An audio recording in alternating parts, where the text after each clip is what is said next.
biggest crypto game on Solana, no doubt about it, is Star Atlas. With right now 3% of all Solana transactions, yes, you heard it right, Star Atlas has become one of the biggest crypto games in the entire industry. Today, they released the largest airdrop they've ever done. I mean, this is a massive one. Over 2.5 million assets distributed to people that went ahead and participated in their ecosystem. I, of course, am one of them. I am a Solana Games Ambassador program, which brings me to why I'm making this video. But I wanted to update everybody here because there's a lot of stuff going on. I'm going to be breaking it down. If you like the content, like and subscribe, and let's get right into it. So Star Atlas crypto gaming still gets a lot of the transactions in the entire Solana ecosystem. In fact, just Star Atlas, this is one of the crypto games, not all of them, has 3% of all Solana transactions. So before you say, oh, it was only during one day, they fell off and, you know, it's over for Solana. No. They are absolutely killing it. This is over the past like month, practically just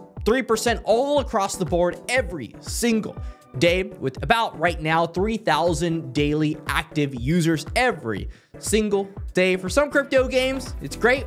For something like Sage Labs that is heavily predicated on people using resources for different things, amazing. I mean, it's exactly what you want to see when you're building a crypto game. People actually going ahead and using the blockchain. When it comes to the big announcement that ended up happening, it's called Crew Packs, and they were airdropped to people, ship holders. If you had a ship, then you went ahead and got a single pack depending on the rarity of your ship. You got an uncommon ship, well, you're getting a silver pack. Got a really good ship, the best ship in the game, well, you're gonna go ahead and get a platinum pack. What are the difference between these packs? Well, the difference between these packs are the rarity of the crew members. Crew members are really important. This is what people are going to have to use, not only in Sage Labs, which is one of the mini games that Star Atlas has built, top-down browser game, but this is going to be used in the Unreal Engine 5 build, which is supposed to go ahead and look very, very good. And looking at it, I actually went ahead and unboxed some. The actual unboxing experience is very seamless, as it should be. This is me actually opening up multiple epics, so I've got that pay-to-win advantage of being a content creator, where I just have the best luck in the entire industry, apparently. Except when it comes to actually getting legendaries and anomalies, apparently I just can't get those. But when it came to epics, I just got a bunch of them in a row, and it was a nice little dopamine trip. The cars look really good, and that's something that shouldn't be understated. I think they've taken their time when it comes to these things. Star Atlas doesn't like to skimp out on quality, and you can very clearly see this here. I want to go ahead and actually show you and maybe sell you on the actual vision here for what Star Atlas wants to do. As you can see here on Epic Games, they say, you know, Star Atlas is a high fidelity space adventure grand strategy MMO built on Unreal Engine 5. It looks great. I mean, looking at just the release trailer here for Star Atlas, which, by the way, this game years before it's going to be completed, but you get to see a little bit of the picture. This is a Thimble Lobby. I actually own one of these NFT ships. That's why I got like a silver card pack for it. You can actually see the level of attention to detail is crazy when you're actually in the game as well. I've done live streams before showcasing the different Star Atlas ships with Michael Wagner. I think it looks incredible, and you know, well, I went ahead and beat him there in the 1v1. I've got to say, he did provide a little bit of a challenge, at least. We've got a pad over here. We've got our man starting to go ahead, ride it out. There is going to be racing in Star Atlas. There's going to be people shooting each other while they're racing. There is going to be an FPS/TPS game mode, which, for example, over here, you'll see this. This is actually Surge. Surge is getting a lot closer to release. I actually saw yesterday in their Discord, which, by the way, you should probably be in their Discord if you're looking for updates on Star Atlas. Why wouldn't you want to be on their Discord? But while in their Discord, I saw what was this huge arena in their Ooster homeland, which is one of the species in Star Atlas, one of the factions in Star Atlas. And it was pretty grand. I mean, it was a capture the flag, pretty simple game mode, but the way he was like flying around was really cool. And so when I see things like Surge, I see, you know, a game that is trying to do a lot of different things and trying to mix that grand, massive feeling of an MMO into also a very compact FPS mode. So just so much Star Atlas is trying to do, especially considering they have Sage and the many other things they've got going on. So very clearly, what they're doing is something that requires a metric ton of distribution from all walks of life. And that's, of course, where we are at today which is the airdrop for the crew packs on Star Atlas. If you did not know, if you owned any of these ships pretty much before yesterday, then you would have gone ahead and gotten a crew pack NFT. This crew pack NFT would allow you to go ahead and open a pack to unbox a crew member. What are these crew members useful for? Well, very simply put, it depends. For example, this is my 𝐉𝐸𝐽 epic. You can pick any of them. They all look pretty cool. I would say that's like the coolest one, maybe. Maybe I'm discriminating. Maybe someone thinks another one of these is cool, but anyway, clicking on them, we view the card NFT. The rarities only matter for the aptitudes. The aptitudes are important if you're playing on Sage Labs or if you're someone that's going to be playing Star Atlas in the future on the Unreal Engine 5 build, because depending on what you're going to be doing, because some of these ships require like about hundreds of crew members, you're going to need someone that specializes in a certain skill. And so depending on the rarity is how many of these aptitudes you actually get. For example, my epic has 2 major aptitudes. These are, you know, 2 50% plus ones. And he also has 1 minor.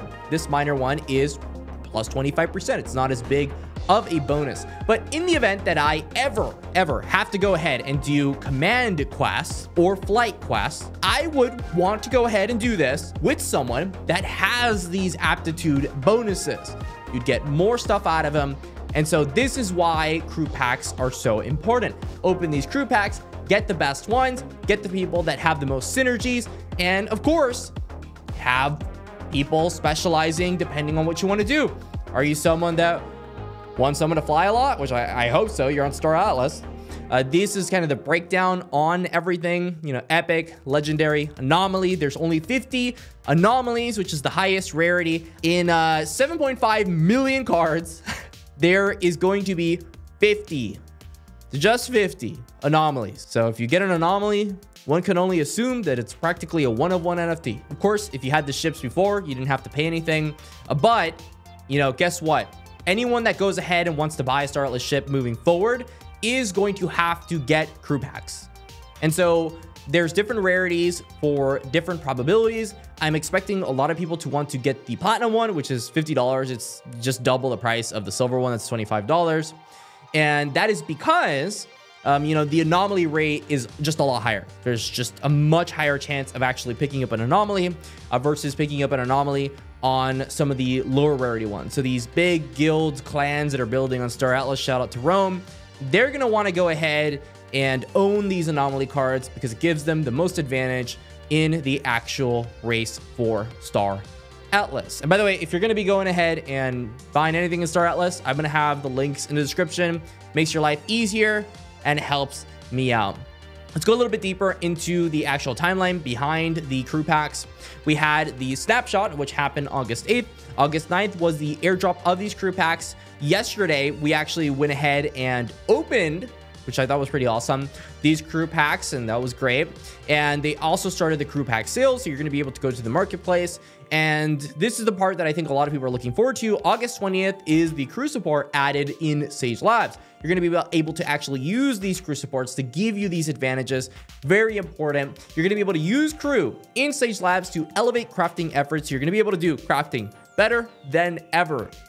As explained, all crew members are now individual and unique CNFTs that exist within the Star Atlas universe, meaning that they are autonomous units no longer tied to their ships, which I think is pretty awesome. To enable crew in Sage Labs, you have to go ahead and do that. To make bringing crew into the Sage Labs easier, they allow you to go ahead and deposit the crew in Sage Labs when opening your packs. I didn't do that because I'm a little paper hand, but kind of is what it is. And so when it comes to this, elevating crafting efforts, this is going to only accelerate and amplify what's been going on within Star Atlas. I've been seeing this for too long at this point. People buying Titan ships on Star Atlas. There's too many of you that exist at this point. I know you from Galafam. I know you. You're probably watching this video right now. Curious why YouTubers talking about Star Atlas. Well, it's because you just keep going ahead and talking about Star Atlas over and over and over, saying it's the most awesome thing in the world. I'm capitulating. I think Star Atlas has just an enormous vision that cannot be understated. It's just too much. I mean, I could keep talking about it. Crew customizations, which are almost limitless. You're going to be able to customize your crew through skins. You're going to use resources to be able to craft, you know, mining and refining them in Sage Fleet Command labs or by purchasing from other players. It's just so much of an economy. Whoever thought of these economies, an actual genius. There's so much going on there. These, you know, actual utilities for crew members are just changing over and over and over. The Unreal Engine 5 𝐷 2.2 release later this year. You could use them to crew their own spaceships, all while training them and collecting gear RPG style through the mobile app, which is also coming in the 2024 updates. I did see a Paul Barron Network interview with Michael Wagner. He did say it might not come out 2024, so just wanted to point that out there. Don't get your expectations too high, but it is still enormous. We get that Unreal Engine 5 or 2.2. It's going to show a lot more progress on Star Atlas, and in my opinion is going to be that big thing for Star Atlas. What's another cool thing about it? I was talking about lore earlier. Here are the different species. You've got the 𝐉𝐫𝐸𝐬𝐬𝐧. I'm going to just butcher all of these. I'm sorry in advance. The 𝐼𝐸𝐸𝐺, kind of cool. 𝐵𝐺 is my personal favorite. If you actually go to the crew packs, I found them to be the most detailed. It's actually kind of cool. So you see the 𝐼𝐸𝐸𝐺 I was talking about over here. This is, I think it's an Ani. I had to go ahead and guess what it was. This is the 𝐵𝐺 though. Don't they look really cool? I mean, I think it looks pretty cool for sure. Anyway, so just a bunch of different types of factions going out there and fighting each other. Natufa, Hotoli, the Mud, which is kind of the humans from Earth. Pretty awesome stuff. We also have the different advantages. This is a little bit more specific on what I was talking about earlier. For example, with flight, the aptitude increases the crew's experience gain when assigned to the navigator and pilot's role. So you can just progress just a million times faster if you have these crew packs. And of course, there are perks within them that you're going to be able to actually level up. It goes really deep. Star Atlas is not really a game right now, at least, that you're going to want to play if you're just some hyper casual gamer that just like gets assets, throws them out there, and then hopes that I'm going to yield farm or staking or something. It's not that kind of game. You really have to be into it. You really have to believe in the vision to be able to make sense of what they're doing. But I've got to say, if there's any community that has been able to just survive this bear market into bull market and just persevere and continue to make awesome advancements, it's got to be Star Atlas. It's really just got to be Star Atlas on Solana for sure. So let me know your thoughts in the comment section. I hope you enjoyed the video. Referrals, of course, in the description if you want to check it out. Till the next time, stay classy, and that's all.